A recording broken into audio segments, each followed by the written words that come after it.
Olá pessoal do Cálculo 1, então vamos continuar o curso. Na última aula a gente falou sobre o exemplo 1, que é estimar o valor do limite da função x menos 1 sobre x ao quadrado menos 1, quando x tende a 1.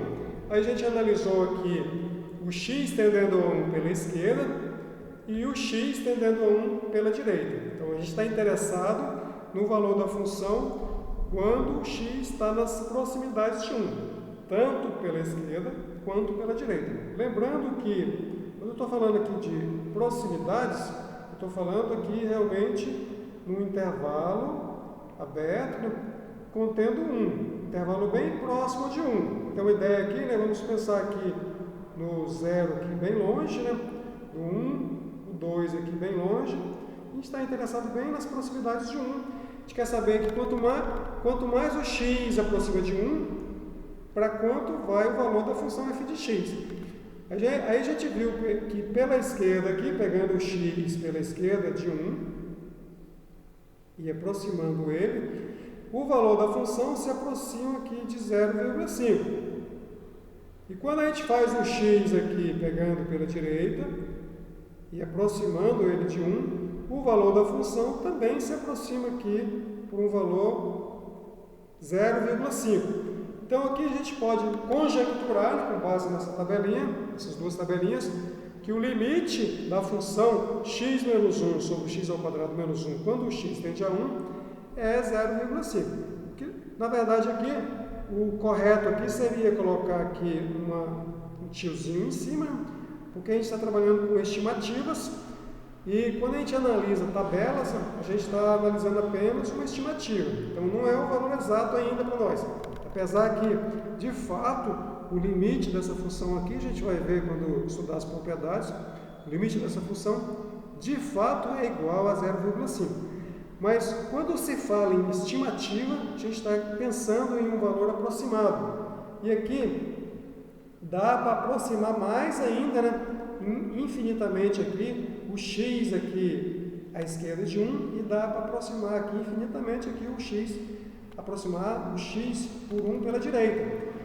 E vai dar valores aqui, né? Porque essa conta aqui continua sendo feita. Vai dar valores aqui próximos de 0,5, tanto aqui quanto aqui. Então, a estimativa para nós aqui é 0,5, ok? Bom, mas analisando no gráfico, a gente vê que quando o x tende a 1, tanto pela direita quanto pela esquerda, a função, os valores da função tendem para 0,5 mesmo. Então, o limite vai ser 0,5.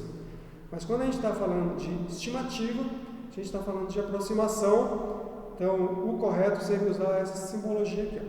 Então, lembrando então, que essa função aqui, essa função f, nesse caso aqui, ela não está definida, ou seja, o domínio dela é os reais todos, menos o ponto menos 1 e o ponto 1.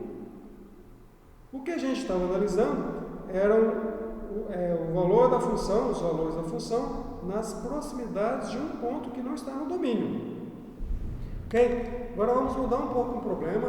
Tem a mesma função, x menos 1 sobre x ao quadrado menos 1, quando o x é diferente de 1, teria que ser x diferente de 1, x diferente de menos 1, mas, enfim, a gente está analisando apenas o x. Aqui, então, a função ela não está definida para x igual a menos 1, mas o que nos interessa aqui são calcular o limite, né, estimar o limite para a função g de x quando o x estiver próximo de 1.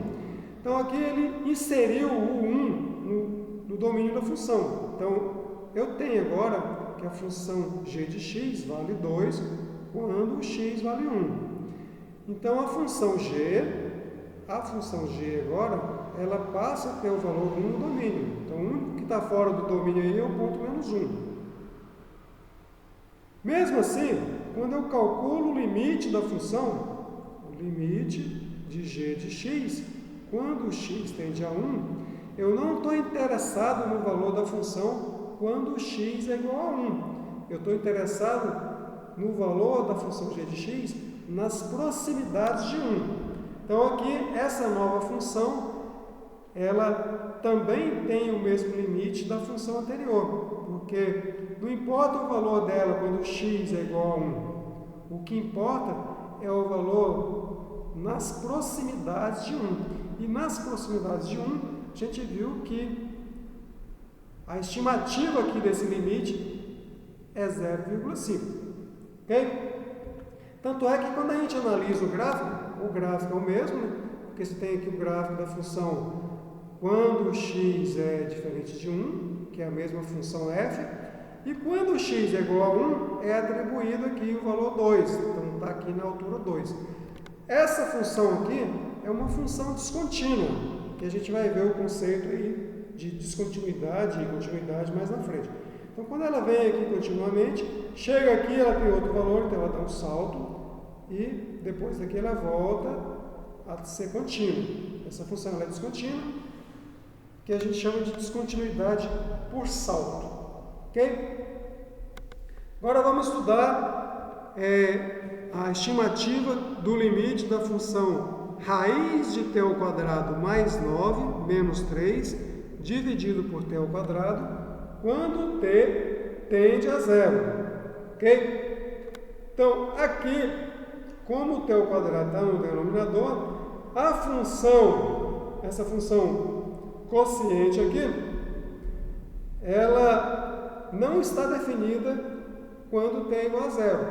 Mas não importa se o 0 está ou não no domínio da função, porque a gente está calculando o limite, quando t é igual a 0, a gente vai pegar valores próximos de 0, não iguais a 0. Então vamos lá.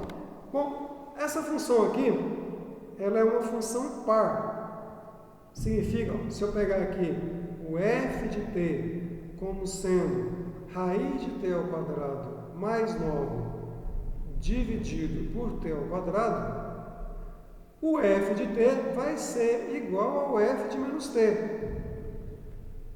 Porque o parâmetro t e o parâmetro menos t ele vai ser elevado ao quadrado. Então, por exemplo, se eu pego aqui, se eu quero saber qual é o valor da função f no ponto menos 1, isso aqui vai ser raiz quadrada de menos 1 ao quadrado mais 9 dividido por menos 1 ao quadrado. Mas isso aqui é a mesma coisa aqui, raiz quadrada de 1 ao quadrado mais 9 dividido por 1 ao quadrado, e que é exatamente a f aplicada em 1.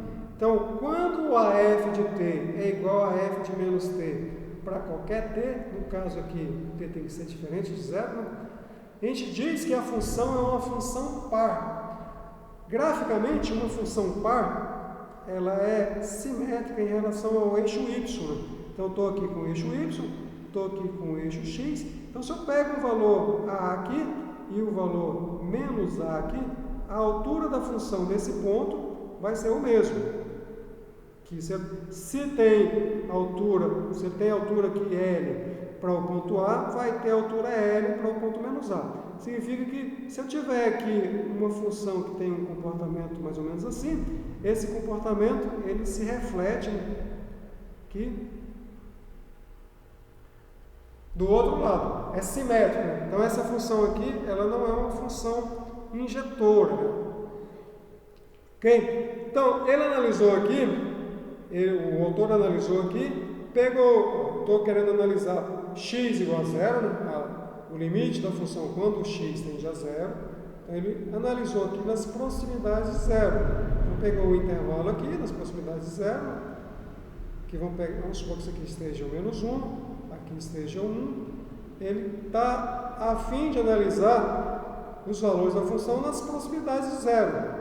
E tanto faz eu ir pela direita ou ir pela esquerda, porque os valores, como a função é uma função par, analisar o valor de 1 ou analisar o valor de menos 1 vai dar o mesmo resultado. Por isso que ele colocou aqui mais ou menos 1, então ele está pegando aqui o menos 1 e o 1. Ele pegou aqui o mais ou menos 0,5, então ele está pegando aqui o menos 0,5 e o 0,5. O mais ou menos 0,1, que está aqui, né? Aqui é o menos 0,1 e aqui está o 0,1, e assim por diante. E foi aproximando o x, tanto pela direita quanto pela esquerda, do valor zero. E verificou aqui que valor que dá. Então, quando a gente faz o x aproximar de zero, tanto pela direita quanto pela esquerda, o valor da função, analisando aqui, né, vai ficar próximo aqui de 1,6667. Então, esse aqui é uma estimativa do limite da função. Ok? Então, podemos dizer aqui, deixa eu apagar isso aqui.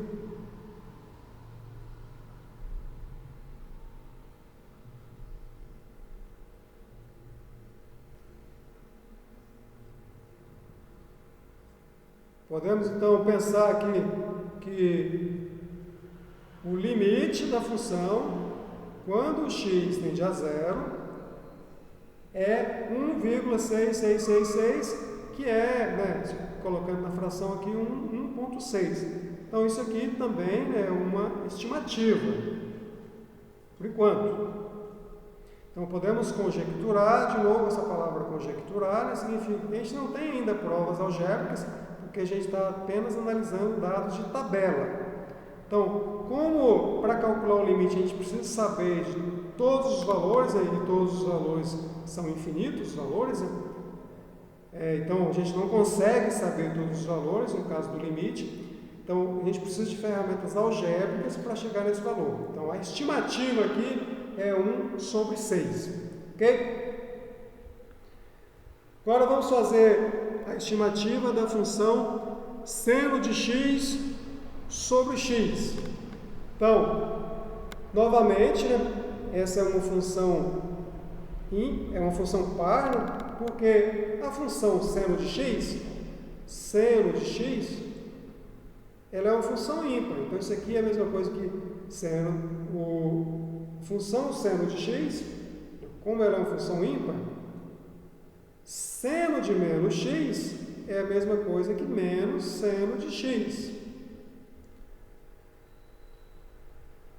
Então, isso caracteriza uma função ímpar. Se a função tem essa característica aqui, f de menos x é igual a menos o f de x, ela é dita ser uma função ímpar. Se o f de menos x é igual a f de x, então ela é uma função par. Então, no nosso caso aqui, a função seno de x, ela é uma função ímpar, porque ela tem essa propriedade.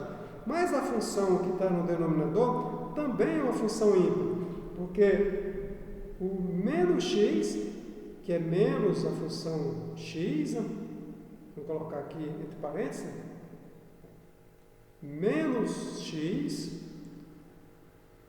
só, menos x é a mesma coisa que menos x. Então, ok? Então, isso aqui também é uma função ímpar. No caso aqui seria o contrário, né? Para ficar coerente com a de cima, com a parte de cima. Então, a função x aplicado em menos x é a mesma coisa que menos a função x aplicado em x. Ok? Então, se as duas funções são funções ímpares, então quando eu faço o quociente seno de x, vamos pegar a função aqui, f de x, como sendo seno de x sobre x. Agora, quando eu faço f de menos x, eu vou ter aqui seno de menos x dividido por menos x. Mas seno de menos x é menos seno de x. E o menos x é o menos x. Então, isso aqui dá seno de x dividido por x, que é o f de x. Então, também é uma função par. Se é uma função par, tanto faz eu analisar os valores da função f de x pela esquerda ou pela direita. Eles são os mesmos valores quando eu estou falando em questões simétricas. Então, eu quero saber a estimativa do valor da função seno de x sobre x quando o x tende a zero. Então, vamos pensar na proximidade aqui, na vizinhança de zero. Estou com zero aqui. E eu quero saber aqui quando eu pego o x pela esquerda, é o mesmo valor quando eu pego o x pela direita, quando ela é simétrica em relação à origem. Faço o x tender a zero e o resultado aqui vai ser o mesmo. Então, pegando a função aqui, seno de x sobre x e atribuindo esses valores, tanto com o sinal de mais quanto o sinal de menos, eu vou chegar nesses valores aqui. Então, quando eu faço o x aproximar de zero, cada vez que eu vou abaixando aqui na tabela, o x vai ficando mais próximo de zero. Então está 0,1 ou menos 0,1, aqui 0,05 ou menos 0,05, aqui está 0,01 ou menos 0,01 e assim por diante. De forma que quando eu faço o x tender a zero, tanto pela direita quanto pela esquerda, o valor da função vai tender para um valor próximo de 1, 0,9999 aqui. Então, podemos conjecturar, deixa eu apagar aqui, podemos conjecturar que o limite da função seno de x sobre x, quando x tende a zero, é igual a 1. Ou seja, aqui também a gente está falando sobre estimativa. Estimativa aqui sendo igual a 1. A gente vai ver no próximo exemplo que a estimativa, às vezes, essa análise de tabela, às vezes ele confunde a gente, né? A gente chega no resultado que é errado. Nesse caso aqui está certo, né? O limite de seno de x sobre x, quando x tende a zero, é realmente 1, mas como a gente está falando de estimativa, né, essa é a simbologia correta. A gente vai ver mais à frente que esse limite aqui, ele é chamado de um dos limites fundamentais do cálculo. Bom, então vamos ficar por aqui nessa aula, próxima aula a gente continua.